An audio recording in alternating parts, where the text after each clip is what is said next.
Hello, Enchanted Darlings. Um, I've been having problems with the memory on my phone and getting the GoPro to talk to other things for editing and all that stuff. So this could be a 2-minute video.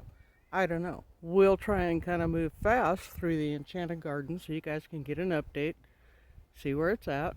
This is one of the beautiful sunflowers. That's a pa, pastel, pastiche. I know how to spell it. Pronouncing is I don't know. Did this expansion this year. So that is 2 feet more this way. And next year it'll be more growing space. It's a pathway to where I can get completely on this side. We've got plenty of stuff in here to bring pollinators.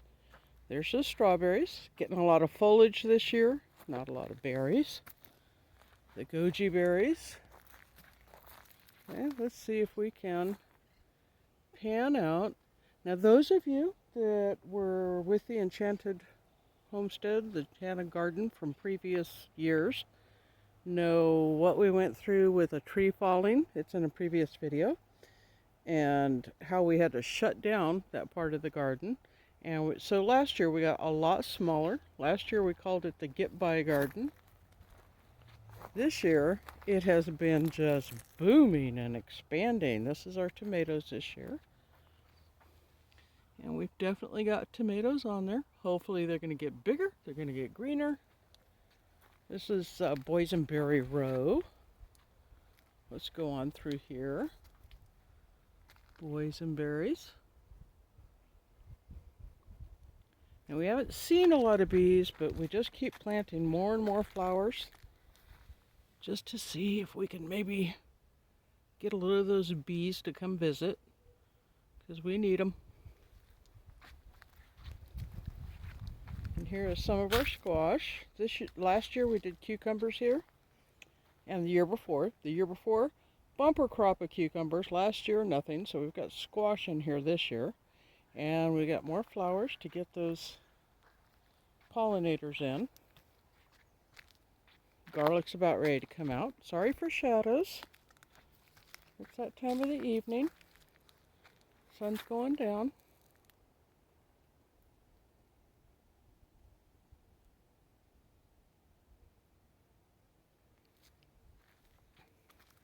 These are the raised beds that we put in last year. Over here, the grapes are coming back. The dahlias are coming back, and we've got other zinnias coming in over here to pull in more bees. We really got to market the flowers to get these bees in. This right here is ranunculus, an edible flower. Beautiful. And these we've had a couple radish harvests already. So, this bed we just really diversified this year. We've got lettuces, we've got celeries, we've got lettuces, celery, raspberries. We got some beets in there. We've got some green beans in there. This apple tree is doing awesome. The other apple tree suffered. I think it got a disease, but I'm trying to bring it back. I want to try my darndest to bring it back before we call it quits. There's the more green beans. This year, this is very diverse. We've got Brussels sprouts, squash, cabbage. Cabbage is looking super healthy. There's a lot of things working this year that did not work for us last year. And a couple new things that we're trying, like the Brussels sprouts. I'm going to come over here. Okay, we've got yellow squash here. And then we've got St. John's wort, oregano. We've got yarrow coming in, strawberries. The roses are bringing the pollinators. We've got zucchini, Italian zucchini squash over here. More squash coming in over there. And yes, I know. This is Cinnamon. She's trying to say hello. So last year, this is as far as we went. Raspberries were not near as healthy last year. We had a strange heat. So we're really trying to water as much as we can without overdoing it because of the drought. So because of that tree falling, this was it. This was where our border was. And so when you look that way, sorry if the sun is a mess, this was it. This year, we brought back this area from right here where these squash are, which are giving us an enormous amount. I don't know if you can see all those blooms down in there. Enormous amount. And we've got sunflowers. Behind that we had sweet pea, which is not edible. Please don't try and eat the pods. It will give you paralysis and seizures and all kinds of ugly stuff.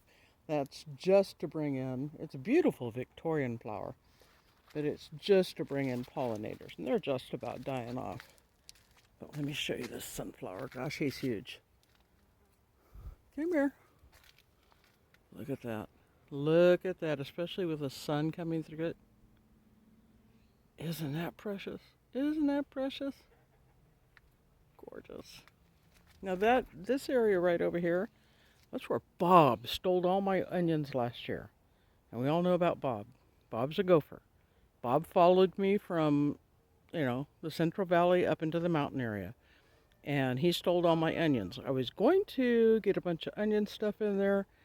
Didn't get to it, so I planted a lot of above ground crops there that Bob's not eating. This raised bed is brand new, and I think I'm gonna step back at cinnamon. We're taping. Enchanted people I don't know if they want to hear you in the background. This whole area from here all the way over to there is all brand new this year. This is a 4x8. And that was scrap wood that we had a 90-day challenge, which, ta-da, we made that 90-day challenge, 90 days without going to a lumber store. The little baby swimming pool that got a hole in it that was water for the chickens, that became the onion bed, and we've also got some kohlrabi coming up in there. We had this one that was brand new that was built out of what was left over from a coop that I dismantled, and we just harvested Yukon Gold out of there, replanted it yesterday with green onions. This is all russet potato, and russet potato. And this is my first year really working with potatoes. I had a couple failures a couple years, learned some things about them. And this year they're just being really successful. I cannot wait to harvest all these potatoes. I think I'm going to get at least, based on how much I got out of the smaller one for the Yukon Gold, I think I'm going to get at least 100 pounds. Maybe 140. It'll be neat to find out with that. And then we've got more squash. And back here we've got pumpkin. This is the first year I've tried pumpkin, and I don't know if I'm going to get pumpkins, but the foliage is just going wonderfully.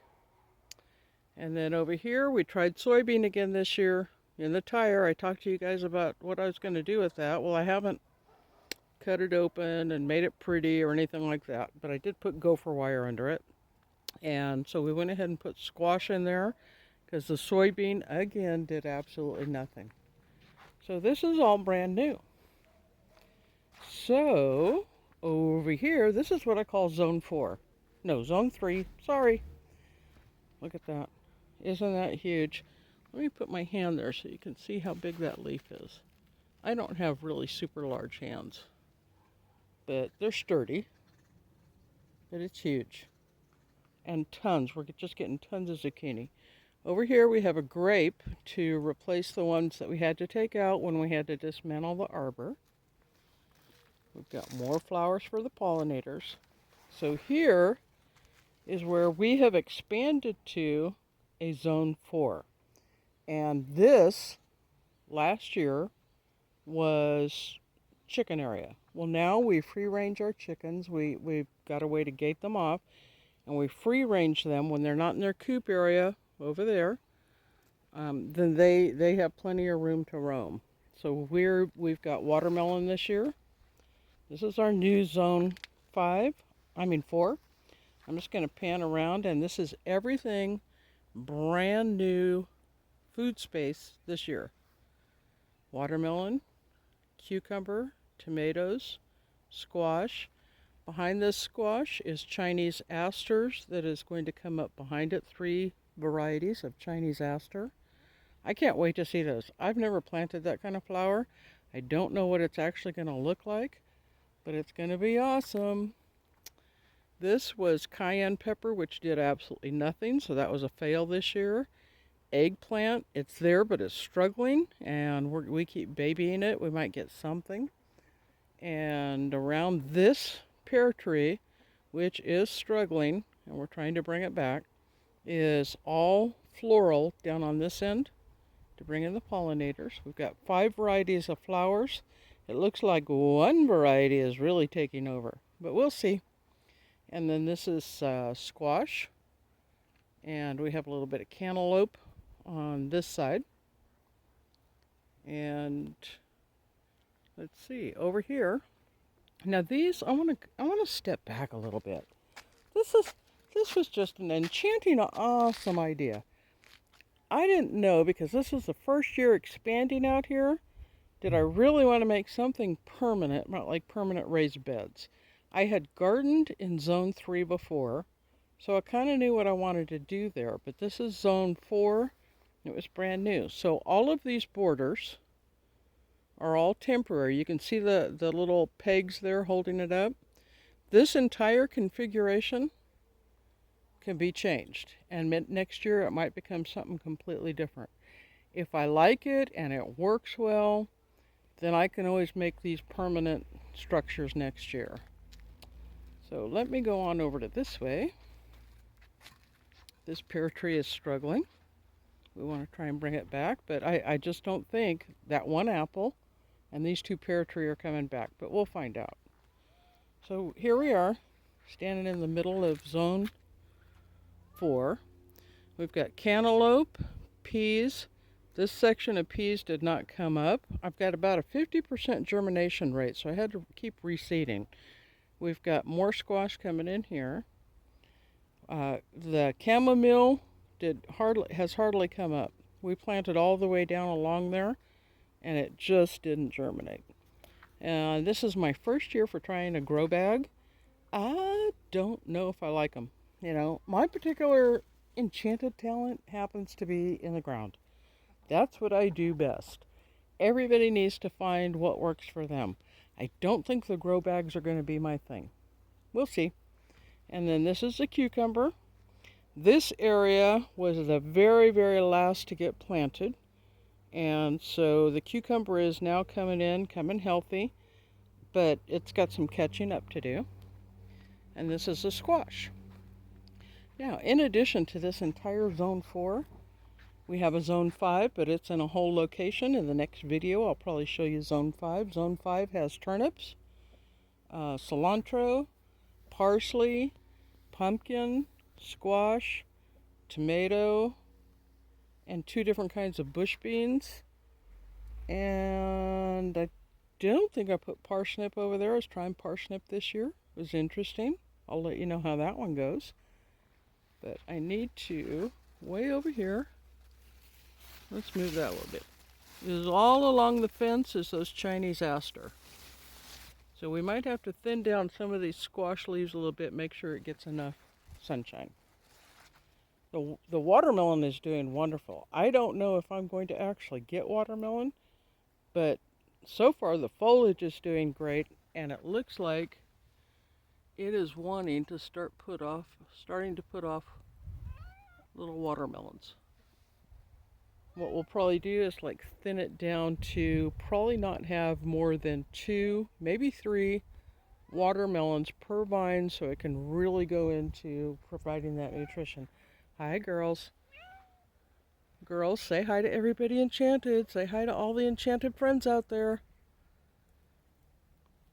Okay, I have to tell you, they're getting sleepy and maybe not very communicative right now because it's almost bedtime. But if it was in the morning, they'd be a lot more communicative and they would say hello. Right now, they're just thinking about settling down. This coop right here and this coop right here, this was the original coop, if you guys remember. This is the coop sedan, the mid-sized coop. The other two coops are gone. And this one is going to get moved back, turned around to where it's more linear and easier for us, and also to where I can take this entire chain link and move it 3 feet over to where I can get to that side of the growing space. They don't need a whole lot of space in this particular area because we let them out and they do free ranging. Oh, that was a cool trick. Can you do that again? Do that little somersault thing again. I don't know if everybody saw that. You guys might have to rewind to see it, but she actually flipped in air. I mean, it wasn't a true somersault, I'll give you that, but she is a chicken. Magnolia, that was gorgeous. Do it again. There's this right here's Rocky. He's the only rooster we have. He's crazy. Okay, so that's our garden tour for where we are right now. I just tell you, I am super pumped up. I am so excited about how much we have expanded this year and how much food we're going to have available to us. I don't think the camera near shows just how much garden space this is. One of these days, let me come on over here. I'll show you guys flowers while I'm moving. Okay, I'm almost to the edge of the chain link. Okay, so there we go. I will measure what it is from here all the way to the very end that way and let you guys know just how much distance that is. It is quite a bit of space. It takes, when you're hand watering, it takes a full 2.5 hours to get everything watered. It takes at least an hour and 10 minutes when there's, hour and 15 minutes when there's two of us out here doing this. So that's where we are. I hope you guys enjoyed the Enchanted Garden. I hope you guys are having an enchanting day. I know it's kind of hard with a lot of stuff going on to feel real enchanted right now, but go grow something. Grow a potato.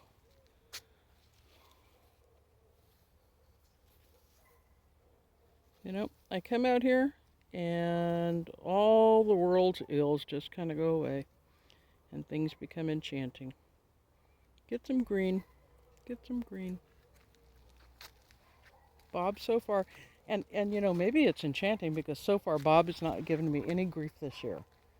He tried to give me grief, but underneath my raised beds I have gopher wire, and he wanted to get my potatoes and he couldn't. So take that, Bob. No potatoes for you. Okay, let's close out with a beautiful shot of that flower. Thanks for coming along with me. This was fun. I love the little evening walk and talks. They're awesome. This right here is a brand new butterfly I got from my sister. No, oh, sorry. I know what a butterfly looks like, but it's that time of the evening. That's a dragonfly. It's a dragonfly. And if my sister's watching this, she might want to see that I put that over there. And this I got from my other sister last year. Isn't that gorgeous? Just our little enchanting bits and bobs, or pieces of this and pieces of that. And I got this from my other sister last year. And I'm going to try to stop to get it clear. Bless this garden. This right here is Ralph. Ralph's a squirrel. Can you see Ralph right there? And trust me, all you guys are welcome. Hey, before I go, I did have one question. Would you guys rather see garden stuff? Or would you rather see art stuff? Or would you rather see flipping furniture stuff? Or would you rather see all of it? Leave some comments below. Like, subscribe, share. But leave some comments below and tell me which of the videos really interest you. Because I can do all of them, or I can do just one or two. But let me know. Let me know which ones appeal to you guys. Have an enchanted evening.